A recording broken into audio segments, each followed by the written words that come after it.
வாழ்க வையகம், வாழ்க வையகம், வாழ்க வளமுடன். குரு வாழ்க, குருவே துணை. மாதம் ஒரு மாற்றம் நிகழ்ச்சியில் இணைந்துள்ள சகோதர சகோதரிகள் ஒவ்வொருவருக்கும் உலக சமுதாய சேவா சங்கத்தின் ஸ்கை யோகா ஆன்லைன் குழு சார்பாக குருவின் நினைவில் நின்று வணக்கங்களையும் வாழ்த்துக்களையும் தெரிவித்துக் கொள்கிறோம். மாதம் ஒரு மாற்றம் நிகழ்ச்சியிலே 4வது மாதம் 16வது நாள். என் சுவாச மண்டலம் சீராக இயங்கிக் கொண்டிருக்கிறது என்கிற ஒரு சிந்தனையை, சங்கற்பத்தை மட்டுமல்ல, சீராக இயங்குவதற்கு தேவையான பயிற்சியையும் நாம் செய்து வருகின்றோம். முதல் நாளிலே சுவாச மண்டலம் எப்படி இயங்குகிறது என்று சிந்தனை செய்திருந்தோம். அதாவது சுவாசம் என்றாலேயே புற சுவாசம், உள் சுவாசம், உயிரணு சுவாசம். 2வது தினத்திலே என்னுடைய சுவாச மண்டலம் சீராக இயங்குகிறதா என்பதை எப்படி சோதனை செய்து கொள்வது என்பதை பற்றி 6வது நாளிலே சிந்தனை செய்திருந்தோம். 11வது நாளிலே மகரிஷி அவர்கள் கொடுத்திருக்கிற நரம்பு, தசை, நார் மூச்சு பயிற்சியின் மூலமாக சுவாச மண்டலத்தை எப்படி சீராக இயக்க வைக்க முடியும் என்பதை நாம் சிந்தனை செய்திருந்தோம். இன்றைய தினத்திலே நாம் எப்படியெல்லாம் நம்முடைய நுரையீரலின் செயல்தன்மையை குறைப்பதற்கான பல செயல்களை செய்து கொண்டிருக்கிறோம், அதை எப்படி தவிர்ப்பது என்பதுதான் இன்றைய இந்த காணொளி. இயற்கை மருத்துவம் என்ன சொல்கிறது என்றால், 90% நோய்களுக்கு அடிப்படை காரணம் நம் உடலில் தங்கக்கூடிய நச்சு பொருட்கள். நம்முடைய கழிவு மண்டலத்தில் பல உறுப்புகள் இருக்கின்றன. தோல், கல்லீரல், பெருங்குடல், சிறுநீரகம் மற்றும் நுரையீரல். மலக்குடல் திடக்கழிவு பொருட்களை வெளியேற்றுகிறது. சிறுநீரகம் திரவ கழிவு பொருளை வெளியேற்றுகிறது. வாயு பொருளை நுரையீரல் வெளியேற்ற வேண்டும். மற்ற மண்டலங்கள் போல் இல்லாமல் கழிவு மண்டல உறுப்புகள் மட்டும் தனித்தனியாக வேலை செய்வதால் இதில் நாம் கொஞ்சம் அதிக கவனம் எடுத்துக்கொள்ள வேண்டியிருக்கிறது. உயிரணு சுவாசத்திலே ஒவ்வொரு செல்லும், சிற்றறைகளும் உணவுப் பொருளை, அதாவது கார்போஹைட்ரேட், புரோட்டீன், உணவுப் பொருளை ஆற்றலாக மாற்றும் பொழுது அதில் வரக்கூடிய கழிவுதான் இந்த கார்பன் டை ஆக்சைடு. கார்பன் டை ஆக்சைடின் அளவு சரியாக சீராக என் உடலிலே இல்லாவிட்டால் உடலின் அமிலத்தன்மையாக மாறிவிடுகிறது. நம் உடல் காரத்தன்மையாக இல்லாமல் அமிலத்தன்மையாக இருக்குமே ஆனால் நோய்கள் எல்லாம் பெருகிவிடக்கூடிய ஆபத்து இருப்பதாக ஆராய்ச்சிகள் சொல்லுகின்றன. அப்ப நாம் இந்த கார்பன் டை ஆக்சைடு என்ற கெட்ட காற்றை முழுமையாக வெளியேற்ற வேண்டும். அதற்கு நுரையீரல் முழுமையாக வேலை செய்தால் மட்டுமே அது சாத்தியம். நமது நுரையீரல் ஆக்சிஜன் கிடைப்பதற்காக மட்டுமல்ல, கழிவு பொருளான கார்பன் டை ஆக்சைடை வெளியேற்றுவதற்கும் அதனுடைய செயல்பாடு மிக அவசியமாகிறது. நுரையீரலில் கார்பன் டை ஆக்சைடு மட்டுமல்ல, பிற நச்சு வாயுக்கள், கழிவு தண்ணீர் இவற்றையும் சேர்த்து வெளியேற்ற அது உதவி செய்து கொண்டிருக்கிறது. இரத்தத்தில் உள்ள கழிவு பொருட்களை, வாயு கழிவுகளை சீராக அது வெளியேற்ற வேண்டும் என்றால் நாம் வெளியே இருந்து நச்சு வாயுவையோ கழிவுகளையோ நுரையீரலுக்குள் அனுப்பாமல் இருக்க வேண்டும்.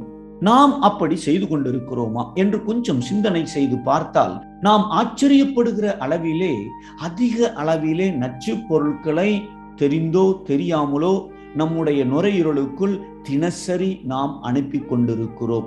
ஆகவேதான் இன்றைய காலகட்டங்களிலே புள்ளி விவரம் என்ன சொல்லுகிறது என்றால், சுவாச மண்டல பிரச்சனை உலக அளவிலே அதிகரித்து கொண்டிருப்பதாக உலக சுகாதார மையம் எச்சரிக்கிறது. உதாரணத்திற்கு சில விஷயங்களை பார்க்கலாம். எப்படியெல்லாம் நாம் நச்சுப்பொருள் வாயுக்களை நம் உடலுக்குள் செலுத்துகிறோம்.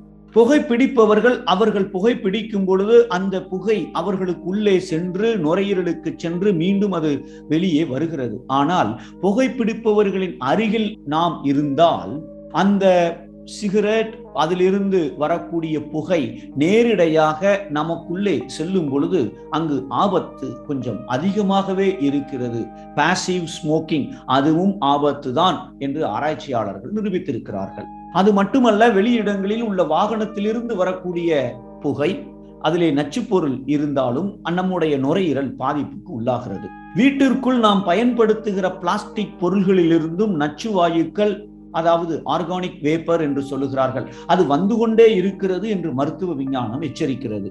நாம் நம்முடைய தூங்கும் அறையிலே தூய காற்று ஓட்டம் இல்லாவிட்டால் அங்கு ஆக்சிஜன் பற்றாக்குறையும் ஏற்படுகிறது, கார்பன் டை ஆக்சைடின் அளவும் கூடுகிறது. ஆகவே ஒரு 10க்கு 10 அடி அறையிலே 2 நபர்கள் தூங்கினால் 3 மணி நேரத்திற்குள் ஆக்சிஜன் அங்கே பற்றாக்குறை ஏற்படுகிறது, கார்பன் டை ஆக்சைடின் அளவும் கூடிவிடுகிறது என்று ஆராய்ச்சிகள் சொல்லுகின்றன. அப்போ நாம் தூங்கும் பொழுது கண்டிப்பாக ஜன்னலை கொஞ்சம் திறந்து வைத்து காற்றோட்டம் இருக்கிற மாதிரி ஒரு படுக்கை அறையை நாம் பார்த்து கொள்ள வேண்டும். நாம் தினசரி வாழ்க்கையில் வாங்குகிற பயன்படுத்துகிற பிளாஸ்டிக் பொருட்கள் ஒவ்வொன்றிலிருந்தும் நச்சு வாயுக்கள் வெளியேறுகிறது. ஒரு பிளாஸ்டிக் சாதாரண பேக் 5 கிராம், 1 கிலோ பிளாஸ்டிக் பேக்கை நாம் எரித்தால் 6 கிலோ கார்பன் டை ஆக்சைடு வெளியே வருகிறது என்று ஆராய்ச்சிகள் சொல்லுகின்றன. அப்ப இந்த பிளாஸ்டிக் பொருட்களில் இருந்து வரக்கூடிய நச்சு வாயுக்கள் நமக்குள்ளே செல்கிறது. நாம் வீட்டிலே பயன்படுத்தும் பிளாஸ்டிக் பொருட்களை நாம் எவ்வளவு குறைக்க முடியுமோ அவ்வளவு குறைப்பதற்கு முயற்சி செய்ய வேண்டும். நாம் பயன்படுத்துகிற பல்பு அது கூட LED பல்பாக இருந்தால் கண்டிப்பாக நமக்கு நல்லது. படுக்கை அறையில் இருக்கும் மெத்தையாக இருக்கட்டும், ஆடைகள் நறுமணமாக இருப்பதற்காக நாம் பாட்சா உருண்டையை போடுகிறோம், அதிலிருந்து வரக்கூடிய ரசாயன காற்றாக இருக்கட்டும், கால் விதியாக இருக்கட்டும், நாம் சுவத்துக்கு அடிக்கிற பெயிண்டாக இருக்கட்டும், வால் பேப்பராக இருக்கட்டும், அத்தனையில் இருந்தும் நச்சு வாயுக்கள் வந்து கொண்டே இருக்கின்றன. சமையல் அறையில் பயன்படுத்துகிற கேஸ் அடுப்பில் அந்த தீ ஊதா நிறத்தில் எரிய வேண்டும். மஞ்சள் நிறத்தில் எரிகிறது என்றால் அங்கிருந்து விஷவாயு வந்து கொண்டே இருக்கிறது. கார்பன் டை ஆக்சைடு மட்டுமல்ல, கார்பன் மோனாக்சைடு என்ற நச்சுவாயும் அதிலிருந்து வெளியே வருகிறது.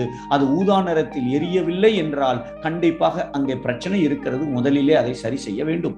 நாம் இதையெல்லாம் கொஞ்சம் கவனித்துக் கொண்டு நம்முடைய சுவாச மண்டலத்தில் அதிக பாதிப்பு இல்லாதவாறு நாம் ஒரு சிறு சிறு மாற்றங்களை செய்து கொண்டால் நம்முடைய சுவாச மண்டலம் 100% சீராக நம்மால் இயங்க வைக்க முடியும். கூடுமான வரைக்கும் நம்முடைய படுக்கை அறையிலே மெத்தை பயன்படுத்துவதில் பிரச்சனை இல்லை, ஆனால் அதற்கு மேல் ஒரு காட்டன் போர்வையை பயன்படுத்தலாம். தூய காற்று இருக்குமாறு பார்த்து கொள்ளலாம். செடிகளை வளர்க்கலாம். கனமான மரத்தால் ஆன சாமான்கள், கட்டிலாக இருக்கட்டும், நாற்காலியாக இருக்கட்டும், அதை பயன்படுத்தலாம். எலக்ட்ரானிக் பொருட்கள் எதையுமே படுக்கை அறையில் வைக்காமல் தவிர்ப்பது நல்லது. கூடுமானவரை படுக்கை அறையிலே அதிக ஜாமான்கள் இருப்பது நல்லதல்ல. இப்படி ஒரு சில மாற்றங்கள் செய்தாலே போதும், நாம் நுரையீரலுக்குள் அனுப்புகிற நச்சு வாயுக்களை குறைத்து விடலாம்.